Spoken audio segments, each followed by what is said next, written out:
Welcome है। आज मैं एनसीईटी का जो रिज़ल्ट आया है आईटिप का बीए प्लस बीएड का, जिसमें अब बच्चों के ये डाउट्स आ रहे हैं कि मैम आगे का एडमिशन प्रोसीजर क्या है, ठीक है? तो एडमिशन प्रोसीजर की अगर बात करें तो उसे हमें स्टार्टिंग से समझना होगा। स्टार्टिंग से समझने के लिए देखिए, सबसे पहले आप लोगों ने क्या किया, आप लोगों ने एनसीईटी का फॉर्म फिल किया, ठीक है? हाँ, सबसे पहले आप लोगों ने क्या किया, एनसीईटी का आपने फॉर्म फिल किया, ठीक है? अब जब एनसीईटी का फॉर्म फिल किया, फिर आपका एग्ज़ाम भी हुआ।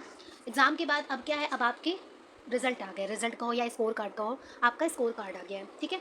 तो जब आपने फॉर्म फिल किया था उस वक्त आप लोगों ने फॉर्म फिलिंग के साथ साथ आप लोगों ने कॉलेज की लिस्ट भी डाली थी कि मैं किस कॉलेज में एडमिशन चाहती हूँ। कुछ कॉलेजेस को आपने फिल कर रखा था, ठीक है? तो अब क्या है, एनटीए जो है, एनटीए नेशनल टेस्टिंग एजेंसी, ये आपके मार्क्स को ऑटोमेटिक, आपको नहीं जाना होगा, आपके मार्क्स को ऑटोमेटिक जो जो कॉलेज आपने फॉर्म फिल करते वक्त किया था, फिल किया था, उस कॉलेज को एनटीए आपके मार्क्स जो है सेंड कर देगी, ठीक है? तो जैसे कि सपोज़ हम बात करें यहाँ पे कि आपने सपोज़ आपने इग्नू का फिल किया था, ठीक है?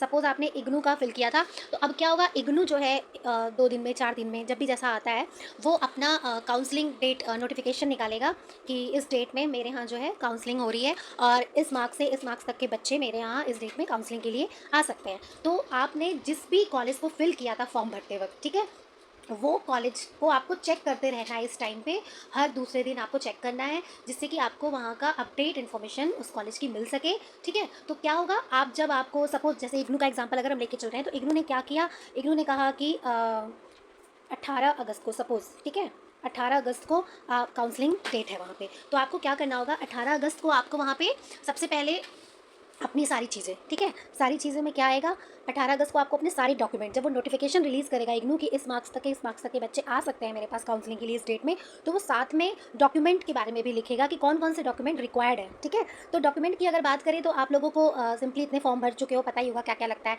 सबसे पहले 12th की मार्कशीट होगी, एनटीए का जो स्कोर कार्ड है वो होगा, ठीक है? उसके बाद फिर आपका आधार कार्ड हो गया, ठीक है? अगर कैटेगरी वाले स्टूडेंट हो, एससी ओबीसी, तो उसका सर्टिफिकेट हो गया, पीडब्ल्यूडी कैटेगरी है तो उसका सर्टिफिकेट होगा, ईडब्ल्यूएस है तो ईडब्ल्यूएस का सर्टिफिकेट होगा। तो ऐसा अगर कोई भी कैटेगरी है तो उसका सर्टिफिकेट होगा, मतलब जो भी रिक्वायरमेंट डॉक्यूमेंट होंगे वो आपको इग्नू के जब नोटिफिकेशन डेट आएगी तो उससे आपको पता चल जाएगा, ठीक है?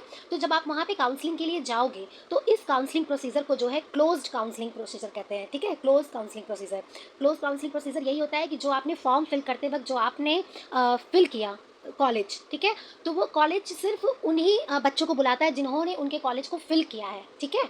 तो इसको क्लोज काउंसलिंग प्रोसीजर बोलते हैं। उसमें कोई और बच्चा जा ही नहीं सकता एडमिशन लेने जिन्होंने उस कॉलेज को फिल नहीं किया, ठीक है? तो आप वहाँ पे जाओगे काउंसलिंग के लिए, तो काउंसलिंग के वक्त देखो हर कॉलेज की अपनी अलग अलग फीस होती है, हर कॉलेज की अपनी अलग अलग फीस होती है। डिपेंड कर, कम से कम आप मान के चलो, फीस का मतलब रजिस्ट्रेशन फीस, जब आप काउंसलिंग फीस जो है मान के चलो कम से कम आपकी 10,000 8,000 इसके अराउंड आपकी कुछ ना कुछ फीस तो रहेगी। वो डिपेंड करता है कॉलेज पे, कौन सी यूनिवर्सिटी में आप जा रहे हो, ठीक है? उसके बाद नेक्स्ट हम बात करें, जब आप काउंसलिंग हो जाएगा, आप वहाँ सेलेक्ट हो गए, कॉलेज सेलेक्ट कर लिया, ठीक है, तो आपका वहाँ पे एडमिशन हो जाएगा। अब इसके बाद बहुत से बच्चों के मन में चल रहा होगा कि मैम ये तो क्लोज काउंसलिंग हो गई, ओपन काउंसलिंग क्या होती है, ठीक है? क्योंकि आजकल बहुत से वीडियो वायरल हो रहा है close counselling and open counselling के।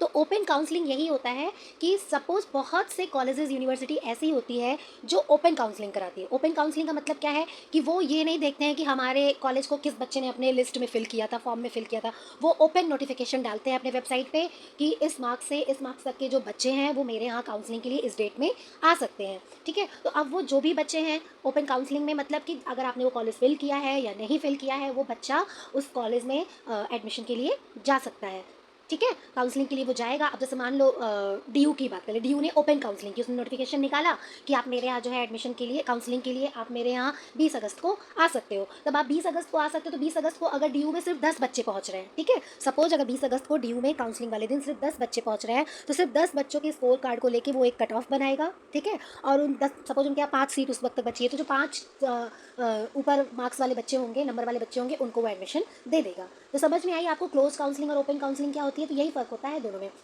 तो आई होप सो आप लोगों ने सोच समझ के कॉलेज लिस्ट फिल की होगी फॉर्म भरते वक्त, ठीक है? अब इससे पहले जो मेरा वीडियो था आईटेप से रिलेटेड, जो था कट ऑफ पे, ठीक है, जहाँ पे मैंने एक्सपेक्टेड कट ऑफ बताई थी, तो देखो वो एक्सपेक्टेड कट ऑफ है, बच्चे आप लोग बिल्कुल उसको सीरियसली मत लेना, ठीक है? मैंने वो इस बेस पे बनाया है कि देखो बहुत से बच्चे हर जगह फॉर्म भर देते हैं, CUET भी भर देते हैं, ठीक है, नीट जेई भी भरेंगे, LLB का भी भर देंगे, आईटेप भी भरेंगे, पर अगर एक बच्चा 5 फॉर्म भर रहा है तो 5 जगह एडमिशन थोड़ी ना लेगा, वो तो लेगा एडमिशन एक ही जगह पे। समझ में आ रही ना बात? तो अगर वो एक जगह पे ही एडमिशन लेगा, इसका मतलब मतलब है कि 4 जगह की जो 4 जगह में जो उसका नंबर आ रहा है, कितने बच्चों ने फॉर्म फिल किया, इतने बच्चों का रिजल्ट आया, तो उन 4 जगह से तो वो हट रहा है ना। तो इसीलिए कोई अंदाज़ा हम पहले नहीं लगा सकते हैं कि किसका एडमिशन होगा। कभी-कभार 150 नंबर वालों का भी एडमिशन हो जाता है कहीं पे, ठीक है? कम से कम मार्क्स वालों का, तो कुछ चीज़ें लक पे भी डिपेंड करती हैं। और ओपन काउंसलिंग में तो पूरा ही पूरा लक है। बहुत से बच्चे नोटिफिकेशन देख ही नहीं पाते, अचानक से नोटिफिकेशन आता है, वो जो बच्चा पहुंच गया उसका एडमिशन हो गया। तो ये चीज़ें हैं। तो आप लोग के अभी जितने भी मार्क्स हैं, आप लोग थोड़ा सा वेट करिए, सारी चीज़ें कुछ ही दिनों में, 1 वीक में सारी चीज़ें क्लियर हो जाएंगी कि किसका एडमिशन होगा, किसका नहीं होगा, ठीक है? बट ये मान के चलो, जिस बच्चे का 300 से अबव, मतलब 300 350, वो तो समझ लो श्योर है, एडमिशन हो ही जाएगा कहीं ना कहीं, ठीक है? लेकिन थोड़ा सा 200 से कम अगर किसी बच्चे का है, तो थोड़ा सा उस बच्चे को मतलब डाउट है एडमिशन का कि होगा या नहीं होगा, ठीक है? ये सारी चीज़ें मैं एक्सपेक्टेड ही बता रही हूँ। Okay, so I hope so तुम लोगों को इन्फॉर्मेशन समझ में आई होगी कि किस तरीके से आगे हमें एडमिशन लेना है, एडमिशन प्रोसेस करना है। सो प्लीज़ मेरे चैनल को लाइक, शेयर और सब्सक्राइब ज़रूर करो, अपने फ्रेंड्स के साथ शेयर करो, जिससे कि मैं आप लोगों को और अपडेटेड वीडियो आगे दे सकूँ। Thank you so much.